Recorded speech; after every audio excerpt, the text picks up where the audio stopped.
درود و سلام خاتم النبیین حضرت محمد مصطفیٰ صلی اللہ علیہ وسلم پر اور ان کی آل پر۔ بسم اللہ الرحمن الرحیم۔ السلام علیکم۔ ایک دفعہ کا ذکر ہے کہ سلطان صلاح الدین ایوبی رحمۃ اللہ علیہ کے دور میں چند طوائفوں نے ایک مسجد کے قریب ڈیرا لگا لیا، جہاں وہ ساری رات گانا گایا کرتی اور ساتھ میں فحاشی والا ناچ کیا کرتی، تو نمازی حضرات ان کی آواز سے اور گھنگرو کی چھنکار سے بڑا پریشان ہوتے تھے، کیونکہ اس کی وجہ سے ان کی عبادت میں خلل پڑتا تھا۔ 2-4 مرتبہ یہ نمازی حضرات اس طوائف عورت کے ملکہ کے پاس گئے۔ انہوں نے کہا کہ ہم یہاں نماز پڑھتے ہیں، برائے مہربانی آپ یہاں سے کہیں دور ڈیرا لگا لیں۔ وہ عورت بڑی بدتمیز تھی، اس نے ان سب نمازیوں کی بے توقیری کی، انہیں گالیاں نکال کر وہاں سے نکال دیا۔ پھر یہ تمام نمازی حضرات ایک دن اکٹھے ہو کر سلطان صلاح الدین ایوبی رحمۃ اللہ علیہ کے پاس پہنچے، تو سلطان معظم کو سارے حال و احوال سے آگاہ کیا اور تفصیل سے بتایا۔ سلطان کو پہلے تو بہت غصہ آیا، پھر سوچا عورت ذات ہے، چلو سمجھاتے ہیں۔ آپ نے ان تمام نمازی حضرات کے ساتھ اس طوائف کے کوٹھے پر جا پہنچے اور اسے کہنے لگے کہ تمہارے گانے بجانے کی آواز سے ہمیں اللہ کی عبادت میں دشواری حائل ہوتی ہے، بہتر تو یہ ہے کہ تم اللہ اور رسول کی طرف لوٹ آؤ۔ یہ گانے بجانے سے تم لوگ جتنے کماتے ہو اس سے زیادہ میں تمہیں دے دیا کروں گا۔ لیکن وہ عورت تو فحاشہ تھی، اسے سلطان معظم کے یہ الفاظ سمجھ نہ آئے اور وہ بے سود بولی کہ جب یہاں سے اذان کی آواز آتی ہے تو ہمیں اس سے مسائل کا سامنا کرنا پڑتا ہے، ہم نے تو کبھی آپ سے شکایت نہیں کی کہ اس اذان کو بند کر لو۔ بس اس وقت سلطان صلاح الدین ایوبی رحمۃ اللہ علیہ نے تاریخی بیان دیا اور فرمایا کہ روم کے کسی جنگجو نے حضرت عمر رضی اللہ تعالیٰ عنہ کے سپاہیوں کے گروپ کو پکڑ کر قید کر لیا۔ پھر انہوں نے شاہ روم کو خبر دی کہ ہم نے ایک مسلمانوں کا گروپ پکڑا ہے۔ اس گروپ کے اندر ایک مسلمان کافی قوی پرہیزگار بندہ ہے، اس کو دیکھ کر بھی خوف طاری ہوتا ہے۔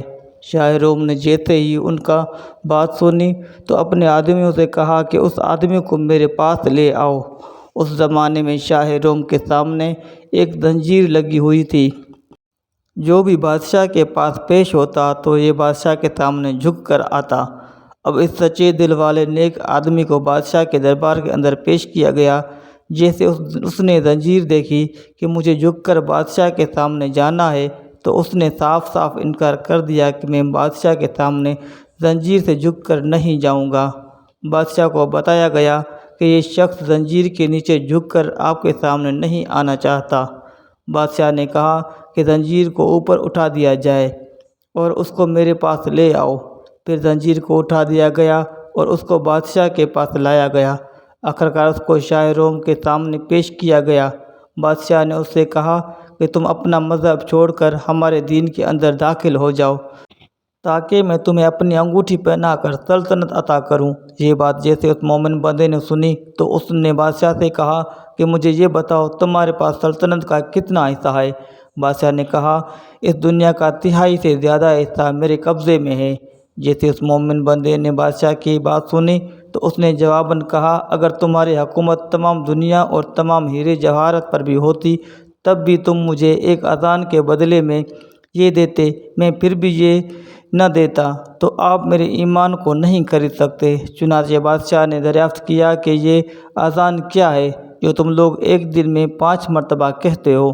پھر مرد مومن نے جواب دیا کہ اذان وہ کلمہ ہے جس کی بڑی فضیلت ہے، لیکن تم کافر کیا جانو کہ اذان دینے اور سننے سے کس قدر دل کو سکون ملتا ہے۔ تم مجھے دنیا جہاں کی ہر نعمت دے دو، سب کچھ دے دو، لیکن میں ایک اذان تک نہیں چھوڑوں گا۔ جیسے ہی شاہ روم نے یہ بات سنی تو یہ سمجھ گیا کہ اس کے دل میں حضرت محمد مصطفیٰ صلی اللہ علیہ وسلم کی محبت گھر کر چکی ہے، اس سے ایسے بات نہیں بنے گی۔ اس نے اپنے ساتھیوں کو حکم دیا کہ ایک دیگ کے اندر پانی ڈال کر اس کو ابالا جائے، پھر پانی کے اندر اس مرد مومن کو ڈال دیا جائے۔ شاہ روم نے سوچا کیا پتہ ابلتے ہوئے پانی کو دیکھ کر ہماری طرف آ جائے۔ پھر شاہ روم کے حکم پر یہ عمل کیا گیا۔ دیگ کے اندر پانی ابال کر اس مرد مومن کو اس کے اندر ڈال دیا۔ مرد مومن نے بسم اللہ پڑھی اور دیکھ کے اندر چلا گیا۔ اس کے بعد یہ دوسری طرف باہر آ گیا۔ یہاں پر جتنے بھی لوگ موجود تھے یہ سب متعجب، حیران اور پریشان تھے۔ اس کے بعد بادشاہ نے اپنے سپاہیوں کو حکم دیا کہ اسے ایک اندھیری کوٹری کے اندر ڈال دیا جائے اور اس کو 40 دن تک سوائے شراب اور خنزیر کے اور کچھ نہ دیا جائے۔ اس کو لے جا کر ایک اندھیری کوٹری کے اندر بند کر دیا گیا اور اس کو کھانے کے لیے شراب اور خنزیر کا گوشت دیا جاتا رہا، اور یہ لوگ خنزیر کے گوشت پر کچھ ایسی تریاک پھینکتے تھے جس سے کوئی بھی انسان صرف ایک نوالا لے تو اس کے اندر مردانہ کی شہوت جاگ جائے۔ اس لیے بادشاہ کے حکم پر اس کوٹری میں ایک حسین و جمیل عورت بھی دی گئی تاکہ یہ گوشت اور شراب پی کر جب اس کو شہوت ہو تو اس لڑکی سے زنا کرے اور اللہ تعالیٰ کی نگاہوں میں شرمندہ کیا جا سکے۔ آخر کار 40 دن پورے ہو گئے، کالی کوٹری کو کھولا گیا تو اس کے اندر یہ لوگ جتنا بھی سامان ڈالتے رہے وہاں پر یہ سارے کا سارا ویسے کا ویسا ہی موجود تھا، اور اس انسان نے اس عورت کی طرف دیکھا ہی نہیں۔ بادشاہ نے اس لڑکی سے پوچھا تو اس نے کہا کہ اس شخص نے میری طرف تو دیکھا ہی نہیں، اور مجھ میں اتنی ہمت نہیں ہوتی تھی کہ میں اس کے جسم کو چھو سکوں۔ اس سے یوں دریافت کیا گیا، تم نے یہ چیزیں کیوں نہیں کھائی جبکہ شریعت محمدی میں ضرورت کے وقت یہ چیزیں کھانا جائز ہے؟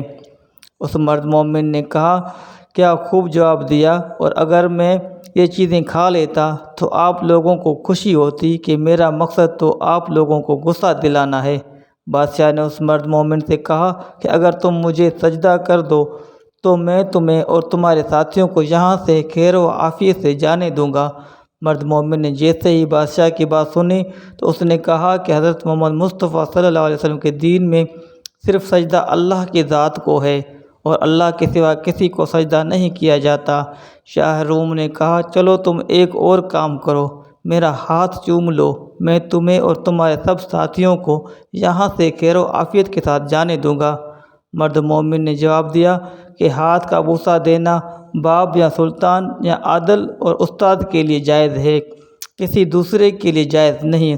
شاہ روم نے کہا، چلو تم ایک اور کام کرو، میری پیشانی کو بوسہ لے لو، میں تمہیں یہاں سے تمہارے ساتھیوں سمیت جانے دوں گا۔ مرد مومن نے جواب دیا کہ ہاں، یہ ایک شرط پر ممکن ہے۔ بادشاہ روم نے کہا کہ جیسے تم کو منظور ہو۔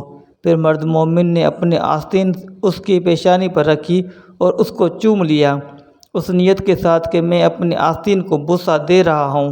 پھر بادشاہ نے وعدہ کے مطابق اس مرد مومن کو ساتھیوں سمیت چھوڑ دیا اور ان کو کافی سارا مال و زر بھی دیا۔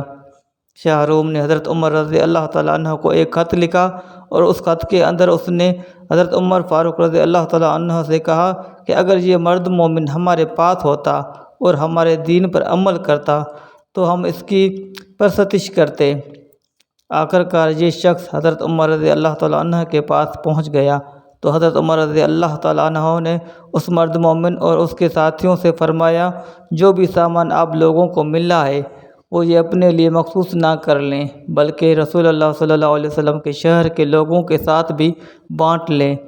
جیسے ہی اس نیک آدمی نے حضرت عمر رضی اللہ تعالیٰ عنہ کی بات سنی تو انہوں نے باقی لوگوں کو بھی اس مال و زر میں شامل کیا۔